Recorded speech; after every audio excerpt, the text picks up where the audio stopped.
যখন পাপ আর অন্যায় গোটা পৃথিবীকে ঘিরে ধরবে, তখন ধর্ম শুধুই বইয়ের পাতায় সীমিত থাকবে। যখন মানুষ রাক্ষস হয়ে একে অপরের রক্ত চুষতে শুরু করবে, তখন জন্ম নেবে এক শক্তি, যে শক্তি অশুভকে শিকড় থেকে মুছে দিবে। কিন্তু জানেন কি, সেই শক্তি অর্থাৎ কল্কি অবতারের সবচেয়ে বড় শত্রু কোনো মানুষ নয়, বরং এক রাক্ষস, যে বহু যুগ ধরে লুকিয়ে নিজের শক্তি বাড়াচ্ছে। আর আসল প্রশ্ন হলো, কল্কি অবতার কি সেই রাক্ষসকে হারিয়ে ধর্মের রক্ষা করতে পারবে, নাকি সেই রাক্ষস পৃথিবীকে ধ্বংসের দিকে ঠেলে দিবে? নমস্কার, আমি সৌরভ। আপনারা দেখছেন জ্ঞান মায়াজাল, যেখানে আমরা খুঁজি জ্ঞান, রহস্য আর বিজ্ঞানের অদ্ভুত সব গল্প। কথায় আছে, যখন পাপ বেড়েছে তখন ভগবান অবতার নেন। সত্যযুগে নৃসিংহ অবতার, ত্রেতায় রামচন্দ্র, দাপরে কৃষ্ণ, আর কলিযুগের শেষে শেষ অবতার হিসাবে আসবে ভগবান কল্কি।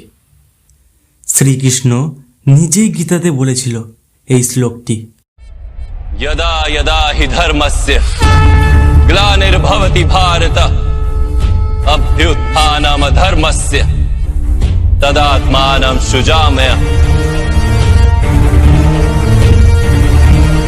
परित्राणाय साधूनां विनाशाय च दुष्कृतां धर्म संस्थापनार्थाय संभवामि युगे युगे।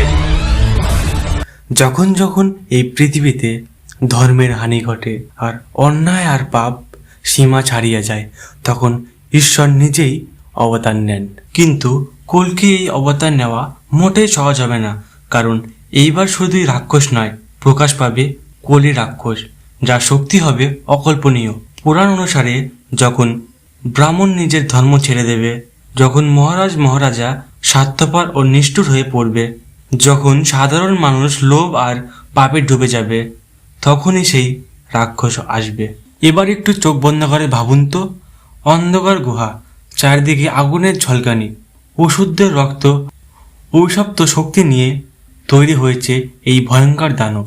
কথিত আছে এই রাক্ষস অন্ধকার আর অনুরোধের অভিশপ্ত শক্তি থেকে সৃষ্টি হবে। তার শক্তি এতটাই ভয়ঙ্কর হবে যে তাকে তরবাল কিংবা যুদ্ধ দিয়ে শেষ করা যাবে না। একদিকে থাকবে কল্কি অবতার, যার কাছে থাকবে ভগবান বিষ্ণুর দিব্য অস্ত্র। অন্যদিকে থাকবে কলি রাক্ষস, যার কাছে থাকবে বহু যুগ ধরে জমা করা অসুরী শক্তি। এখন আসল রহস্য এইখানেই, এই রাক্ষস এতটা শক্তিশালী হলো কিভাবে? পুরাণে লেখা হয়েছে, এই রাক্ষস দেবতা আর অসুরদের সংঘর্ষের সময় এক অভিশাপ পেয়েছিল। এই অভিশাপের কারণে সে হাজার হাজার বছর ধরে লুকিয়েছিল, শক্তি সঞ্চয় করছিল আর সময়ের অপেক্ষা করছিল। আর কলিযুগের শেষে সে তার সমস্ত শক্তি নিয়ে প্রকাশ পাবে। বন্ধুরা, একটু ভেবে বলুন তো, যদি কল্কি অবতার জন্ম নেন ধর্মের রক্ষা করার জন্যে, তাহলে কলি রাক্ষস জন্ম নেবে অধর্মের চরমে পৌঁছানোর জন্যে। অর্থাৎ কল্কি অবতারের জন্ম সাথে সাথেই কলি রাক্ষসের জন্ম প্রকাশ পাবে, মানে তাদের মুখোমুখি সংঘর্ষ অবধারিত। কথিত আছে এই যুগের গর্জন শুধু পৃথিবীতে নয়, ত্রিলোকে শোনা যাবে। এটা কোনো সাধারণ যুদ্ধ হবে না, বরং ধর্ম আর অধর্মর শেষ লড়াই হবে। এবার একটু মনে করে দেখুন তো, অতীতের যুদ্ধগুলো। নরসিংহ অবতার কিভাবে হিরণ্যকশিপুরকে ছিঁড়ে ফেলে দিয়েছিল, রাম কিভাবে রাবণের বধ করেছিল, কৃষ্ণ কিভাবে কুরুক্ষেত্রের মহাযুদ্ধের মাঝে ধর্মের রক্ষা করেছিল। কিন্তু বন্ধুরা, সেসব যুদ্ধের তুলনায় কল্কির যুদ্ধ সবচেয়ে ভয়ঙ্কর হবে, কারণ এখানে শত্রু শুধু এক দানব নয়, বরং যুদ্ধের সঞ্চিত অভিশপ্ত শক্তি। এখানে আসল প্রশ্ন আপনাদের জন্য, যদি কল্কি ভগবান দিব্য হন, তবে কি তিনি সহজেই রাক্ষসের পরাজয় করতে পারবে, নাকি এই রাক্ষস এত শক্তিশালী থাকার কারণে গোটা পৃথিবীকে ধ্বংস করে দিবে? এইখানে রহস্য লুকিয়ে আছে। কিছু গ্রন্থে বলা হয়েছে কল্কি অবতার এক রাক্ষসকে বধ করে পুনরায় ধর্মের প্রতিষ্ঠা করবে।